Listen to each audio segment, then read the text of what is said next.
You treat your nails like paper. They're actually glass. We've spent a cumulative week of our lives grooming our distal phalanges. Yet, most of us are still using a method designed for prehistoric survival rather than modern comfort. The ritual begins in the harsh, clinical lighting of the bathroom.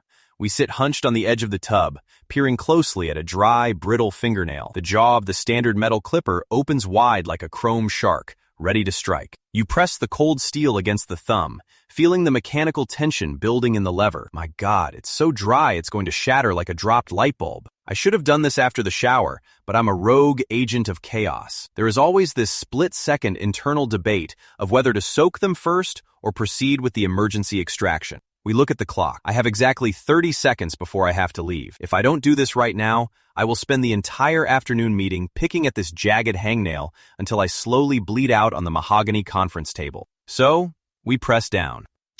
The sound echoes violently off the tiles, and the desperate hunt for the flying shard immediately begins. This brings us to a fascinating anatomical dilemma. What is the absolute best time for a human to engage the clippers?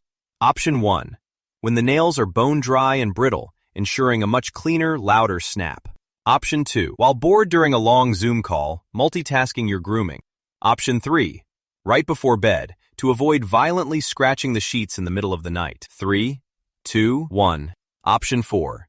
Immediately after a 10-minute shower. Welcome to the hydration method. The American Academy of Dermatology notes a definitive structural reality about human digits. Nails are composed of densely packed layers of a protein called keratin. When these layers absorb water from a warm environment, they swell, becoming physically flexible and highly compliant. Engaging a heavy metal clipper on a totally dry nail operates much like crushing a thin pane of glass. It creates microscopic fractures across the nail bed, which ultimately lead to the endless peeling, splitting, and flaking we observe days later. The standard stainless steel clippers sitting in your medicine cabinet are actually engineered to interface with softened, hydrated tissue. This specific state of moisture minimizes the violent recoil force transferred deep into the nail matrix when the thick metal blades finally compress and sever the keratin. The tool is simply not designed for a dry, one-and-done crunch. We constantly engage in the brittle snap, launching sharp little fingernail shards into the next dimension, pinging off mirrors, ricocheting off the shower curtain, and vanishing under bath mats to be found by a vulnerable heel weeks later. The official mechanical design favors the soggy clip, a quiet, controlled, and physically submissive separation of the nail. We are literally space-age beings, holding supercomputers in our pockets, yet we still play high-stakes, find the shard, barefoot on the bathroom rug, because we refuse to wait for water absorption. How do you do it? Are you a shower clipper who waits for optimal keratin saturation? Or are you a chaos clipper who leaves a trail of keratin wherever you sit? Who taught you this? Did you inherit this from your parents? Or did you invent it in a moment of childhood panic at age 7? Tell us your origin story in the Agora down in the comments. Now that the keratin is hypothetically softened, we must confront the geometry of the cut. Let us observe this tactical shift in our bathroom mirror. The focus narrows intensely to the very curvature of the nail plate. The stainless steel clipper jaw is carefully, almost artistically, angled to mimic the natural smile of the finger. You lean in, holding your breath to steady your hand. I'll just naturally follow the curve. It looks infinitely prettier that way, like a smooth little crescent moon. Wait. Why is the corner suddenly digging into my side skin like a tiny, angry shovel? It's completely wedged in there. If I just pivot the blade vertically and forcefully extract this one little piece way down in the deep side... Ow! Okay, that's a distinct drop of blood. It's fine. We're totally fine. Just press a tissue on it. This is basic grooming survival. We endure this microscopic surgical trauma because we are fundamentally confused about basic structural engineering, which brings us to a critical evaluation of our anatomical habits. What shape creates the most mechanically sound human nail? Is it option 1, the pointy talon, otherwise known as the predator look? Perhaps option 2, the deep curve, chasing that perpetually flawless oval aesthetic? Or maybe option 3, the violently bitten down stub, heavily relied upon by millions as the anxiety special. 3, 2, 1. The architectural truth is option 4, the straight-across square, finished with just slightly rounded edges. This is not a mere aesthetic suggestion.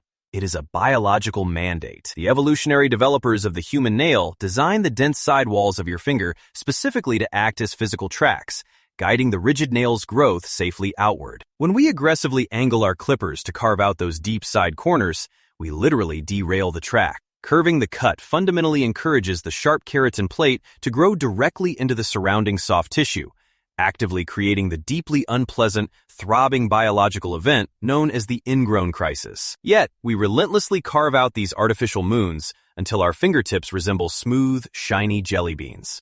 The comedic gap here is profound. We treat our distal phalanges purely like fashion statements, but the American Academy of Dermatology looks at them and sees load-bearing infrastructure. They treat nails like bridges. Architectural square cutting provides the necessary structural integrity to withstand daily human impacts. This inevitably brings up a fascinating hardware revelation. Those straight-edge clippers, the larger, slightly intimidating ones usually marketed exclusively for toes, are actually the superior tool for all 20 of your digits. Using a straight-edge tool organically enforces this level plane geometry, distributing the mechanical force evenly across the nail bed rather than violently pinching it into a stressed curve. So, we find ourselves actively working against our own biomechanics, choosing the painful curve over the functional square. How do you do it? Who taught you this? Did you inherit this from your parents? Or did you invent it in a moment of childhood panic at age 7? Who taught you to curve them so deeply? Was it your mother?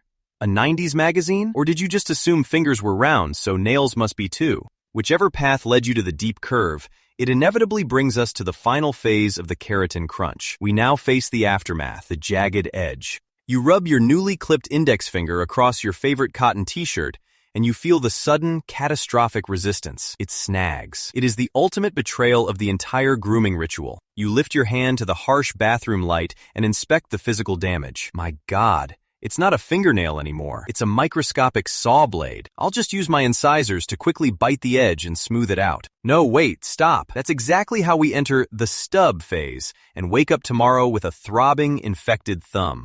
The absolute paranoia of the snag sets in, freezing you in place. If I leave this tiny shard exactly as it is, it's going to catch on my sweater sleeve and unravel the entire garment. I'll just file it. But how? Do I just go back and forth like a caffeinated lumberjack trying to fell a mighty redwood? This frantic bathroom calculus brings us to the final critical question. How do you actually seal the human nail to prevent future splits? Option 1. The sawing motion, dragging an abrasive surface back and forth as fast as humanly possible. Option 2. The impromptu buff, vigorously rubbing the jagged edge against the thick seam of your denim jeans. Option 3. Licking the edge, the deeply primitive, panic-induced saliva seal to temporarily soften the sharp corner. 3, 2, 1. Prepare for option 4, the long, one-directional sweep. When we peer into the cellular mechanics of our fingertips, the science is beautifully unforgiving. Filing rapidly back and forth creates an intense, localized heat and friction that violently delaminates those fragile keratin layers we just spent 10 minutes softening. It peels them apart like water-damaged plywood. Conversely, dragging a file in a single-direction sweep actively shingles the nail edge. It forces the keratin fibers to lay flat in uniform rows, locking the structural layers tightly and seamlessly together.